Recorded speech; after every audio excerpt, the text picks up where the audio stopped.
పీతల సుజాత ఊస్టింగ్కు ఆ ఇద్దరే కారణమా? ఏపీ మంత్రివర్గంలో పదవులు పోగొట్టుకున్న వారిలో కొందరు తీవ్రస్థాయిలో ఆగ్రహం వ్యక్తం చేశారు. ఇంకొందరు కూడా తమ అసంతృప్తిని వ్యక్తం చేశారు. కానీ పీతల సుజాత మాత్రం పల్లెత్తి మాట అనకుండా చంద్రబాబు నిర్ణయానికి తలూపారు. అందుకు కారణం ఉందట. చంద్రబాబు ఆమెను తొలగించడానికి ముందే పిలిచి తొలగింపునకు దారి తీసిన పరిస్థితులను వివరించారట.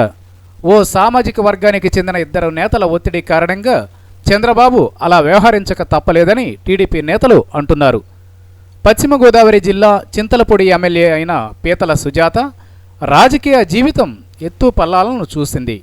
2014లో మొదటిసారిగా ఆచంట నియోజకవర్గం నుంచి తెలుగుదేశం పార్టీ తరఫున ఎమ్మెల్యే అయిన సుజాత అప్పుడు ప్రతిపక్షంలో కూర్చోవలసి వచ్చింది. 2009లో నియోజకవర్గాల పునర్విభజన జరగడంతో పోటీ చేసే అవకాశం ఆమెకు దక్కలేదు. 2012లో జిల్లాలో చంద్రబాబు పాదయాత్ర జరిగింది.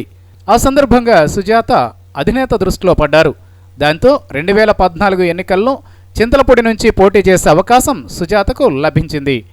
ఆ ఎన్నికల్లో సుజాత విజయం సాధించారు. ఆ తరువాత సామాజిక సమీకరణలలో భాగంగా ఆమెకు మంత్రి పదవి కూడా లభించింది.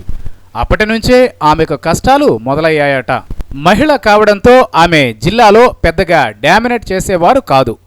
దాంతో మిగతా కొందరు నేతలు నిత్యం ఆమె నియోజకవర్గంలో వేలు పెట్టడమే కాకుండా చంద్రబాబుకు ఆమెపై ఏదో ఒక ఫిర్యాదు చేసేవారట. పీతల సుజాత చింతలపూడి నియోజకవర్గానికి వచ్చిన దగ్గర నుంచి ఓ సామాజిక వర్గం నేతలు ఆమెనే టార్గెట్ చేశారట. వీరు కాకుండా దెందులూరు ఎమ్మెల్యే చింతమనేని ప్రభాకర్, ఏలూరు ఎంపీ మాగంటి బాబు కూడా సుజాత విషయంలో యాంటీగానే ఉన్నారట. Chintalapudi agriculture market committee chairman పదవిని తన వర్గానికి చెందిన మనిషికి కట్టబెట్టడానికి మాగంటి బాబు తీవ్రంగా ప్రయత్నించారట.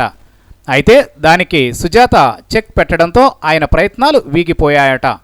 తర్వాత టీడీపీ జిల్లా యూత్ అధ్యక్షునిగా తన కుమారుడు రామ్జీకి పట్టం కట్టించడానికి మాగంటి బాబు ప్రయత్నాలు చేశారట.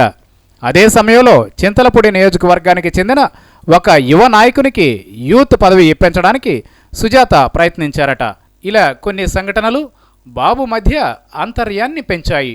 ఈ ఇద్దరి మధ్య నెలకొన్న విభేదాలు ఇంకా కొనసాగుతూనే ఉన్నాయట.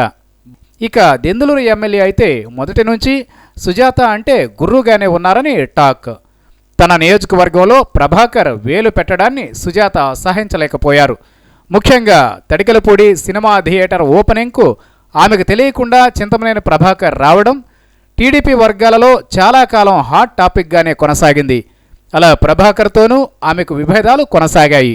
ఆమె పదవి పోవడం వెనుక ఓ బలమైన సామాజిక వర్గం ప్రమేయం ఉందనేది చింతలపూడి నియోజకవర్గం ప్రజల్లో ప్రచారం జోరుగా సాగుతోంది. అయితే మంత్రివర్గ పునర్వ్యవస్థీకరణ చేయడానికి ఓ రోజు ముందు చంద్రబాబు స్వయంగా పీతల సుజాతను పిలిచి ఏ పరిస్థితుల్లో పదవి నుంచి తప్పిస్తున్నది ఆమెకు వివరించగా ఆమె చంద్రబాబు నిర్ణయానికి తలూపి తన నియోజకవర్గంలో ఇతరులు ఎలా జోక్యం చేసుకున్నారో, ఏ విధంగా బద్నాం చేశారో చంద్రబాబుకు పూసగుచ్చినట్లు వివరించారట. దానికి చంద్రబాబు నాకంతా తెలుసు, అంతా నేను చూసుకుంటానని భరోసా ఇచ్చారట.